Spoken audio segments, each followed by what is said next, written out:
नमस्कार बंधुरा सबाइके स्वागत आमार चैनल कालुर झुलिते। दीर्घदिने परिचित सुब्रतदा और लिपि बौदिर काछे जानते पारलाम ओनारा এবছর आदि कैलाश ओम पर्वते दर्शने बेर हच्छेन। तो सेई सुयोग आमराओ हातछाड़ा करते चाइनी। तो आमादेर साथे एबारे आमार बाबा माओ छिलो, ताई सबाइके निये एबं आरो ग्रुपेर किछु मेम्बर निये आमरा बेरिये पड़लाम आदि कैलाश ओम पर्वत दर्शने। যদিও এই ট্যুরটা ট্রাভেল এজেন্টের মারফত আমরা গিয়েছিলাম, একটা প্যাকেজ ট্যুর ছিল যেটা ছিল লালকুয়া টু লালকুয়া 8 দিনের একটা প্যাকেজ ট্যুর।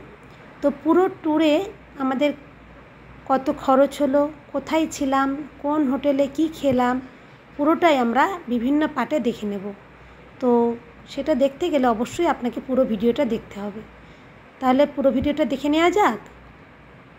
আমাদের ট্রেন 1 ঘন্টা লেটে লালকুয়া স্টেশনে পৌঁছায় এবং সেখানেই আমাদের আগে থাকতে কন্ট্যাক্ট যেহেতু ট্যুর ছিল তাই ট্যুর অপারেটর আমাদের জন্য সবার জন্য প্রায় 21 জন মেম্বার ছিলাম আমরা, তো একটা বাস করে দিয়েছিল। সেই বাসে করে আমরা এসে কাঞ্চিধামের কিছুটা আগে একটা 5 স্টার হোটেলে আমাদের ব্রেকফাস্টের ব্যবস্থা করেছিল। তো সেখানেই আমরা এখন সবাই ব্রেকফাস্ট খাবো।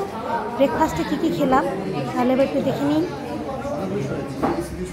ব্রেকফাস্ট ছিল বুফে সিস্টেমে, তাই আমি একটু এগিয়ে গিয়ে দেখলাম বুফে কাউন্টারে কী কী আছে। সবার প্রথমে দেখলাম ওয়াটারমেলন কাটা আছে স্যালাড হিসেবে, তারপর আছে স্যান্ডউইচ আছে, চিড়ের পোলাও এবং একটুখানি কারি আছে, আমি নাম জানি না কারিটা। তারপর হচ্ছে কি না রুটি বা পরোটা টাইপের করা ছিল, আর ছিল জুস এবং চায়ের ব্যবস্থা ছিল। তো এগুলো নিয়েই আমরা পেট ভরে খেতে থাকলাম। খাবারটা খুব একটা খারাপ ছিল না, বেশ ভালোই ছিল। ও চাইলেই আপনি পুরিও পাবেন, কারণ পুরিরও ব্যবস্থা ছিল। তো এগুলো মোটামুটি আমাদের ব্রেকফাস্ট সেরে আমরা বেরিয়ে পড়লাম পিথোরাগড়ের দিকে। পিথোরাগড়ের দিকে যেতে গিয়ে কিছু দূর আগাতেই দেখলাম যে ভীমতাল এসে গিয়েছে। তো সেই ভীমতালের প্রাকৃতিক সৌন্দর্য তো ভাষায় বর্ণনা করা যাবে না। তো আমাদের গাড়ি যেতে যেতে কিছু দূর থামলো, বললো 5 মিনিট আপনারা একটুখানি দেখে নিন ভীমতালের সাইডটা। তো আমরা গাড়ি থেকে নেমে একটুখানি ভীমতালের কিছু ছবি তুলতে শুরু করলাম। ভীমতালের পাশ দিয়ে যখন যাচ্ছিলাম তখন দেখলাম যে ভীমতালের জলে কিছু হাঁস চড়ে বেড়াচ্ছে, বেশ অনেকগুলো হাঁস, 25 থেকে 30টা হাঁস ভীমতালের জলের মধ্যে এক প্রান্ত থেকে আরেক প্রান্তে লাইন দিয়ে তারা এগিয়ে চলেছে। তো সেই দৃশ্যটাও আমরা কিন্তু ছবি তুলতে এবং দেখতে ভুলিনি। যতটা না বেশি ক্যামেরাতে এসছে তার চেয়ে কিন্তু অনেক বেশি ভালো লাগছিল যখন নিজের চোখে এই দৃশ্যটা দেখছিলাম। কারণ হাঁসগুলো একটা লাইন মেনটেন করে ক্রমশ এক প্রান্ত থেকে আরেক প্রান্ত ভেসে বেড়াচ্ছিল, বেশ সুন্দর লাগছিল। তাই সেই দৃশ্যটা আমাদের খুব ভালো লেগেছে। তারপর আবার গাড়ি ভীমতাল ছেড়ে ক্রমশ সামনের দিকে এগিয়ে যেতে লাগলো।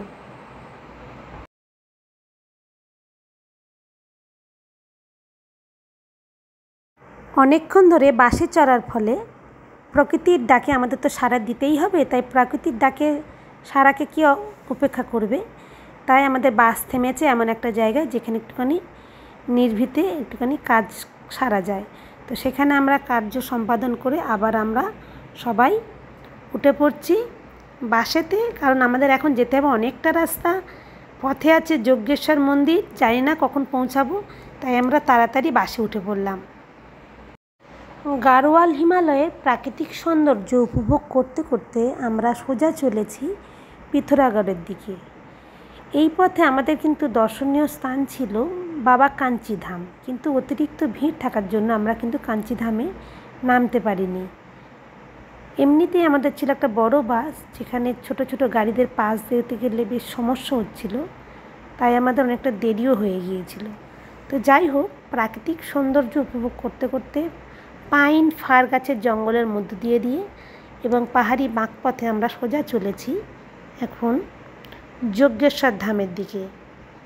কারণ আমরা বলেছিলাম একটা মন্দির বা দর্শন করে আমরা কিন্তু আমাদের যাত্রা শুরু করতে চাই। তো সে পথেই আমাদের গাড়ি এখন চলেছে, যদিও সেখানে পৌঁছাতে আমাদের অনেকটাই দেরি হয়ে গিয়েছিল।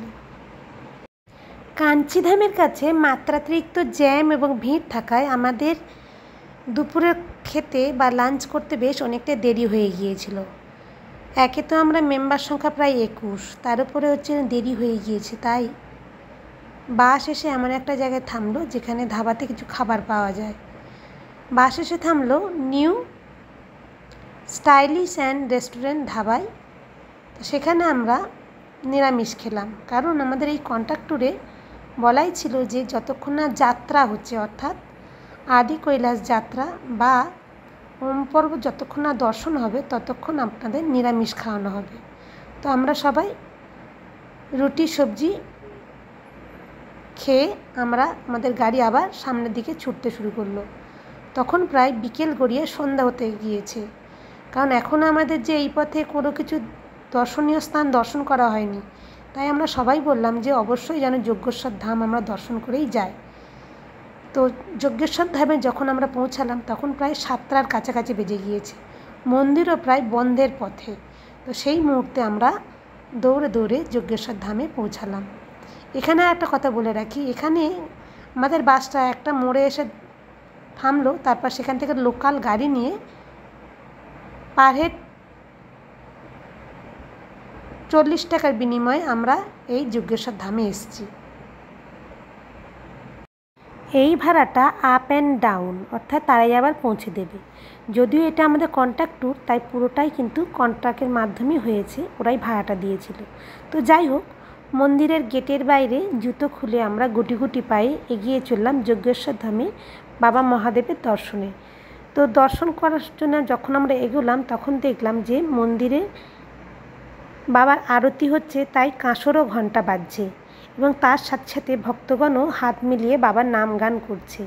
তো আমরাও বাবার মন্দিরের বিগ্রহ দর্শন করলাম এবং আরতির তাপ মাথায় নিয়ে আমরা বাবাকে অসংখ্য কোটি কোটি প্রণাম জানালাম এবং যাতে আমাদের এই পুরো যাত্রাটা আমরা নির্বিঘ্নে সুষ্ঠুভাবে সম্পন্ন করতে পারি সেই আশীর্বাদ চাইলাম বলে আমরা বেরিয়ে পড়লাম। আমাদের এরপর আমরা চলে এসেছি আমাদের পিথোরাগড়ের যে হোটেল, অর্থাৎ পিথোরাগড় টাউন থেকে বেশ অনেকটা দূরে ছিল এই হোটেলটা, 2 থেকে 3 কিলোমিটার আগে। হোটেল ভগবতী, জয়মা ভগবতী বলে একটা হোটেলে আমাদের থাকার ব্যবস্থা করে দিয়েছিল।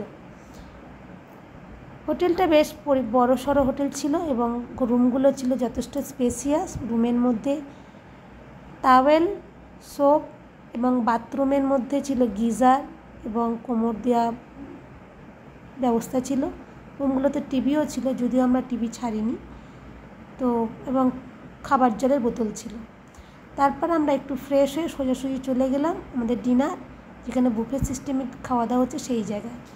রাতের খাবারে ছিল মিক্স সবজি, পনিরের তরকারি, পাঁপড়, জিরা রাইস এবং রুটি।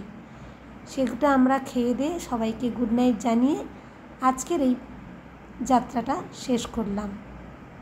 পরবর্তী পার্টে আমরা দেখে নেব আমরা পিথোরাগড় থেকে কীভাবে ধারচুলা পৌঁছালাম।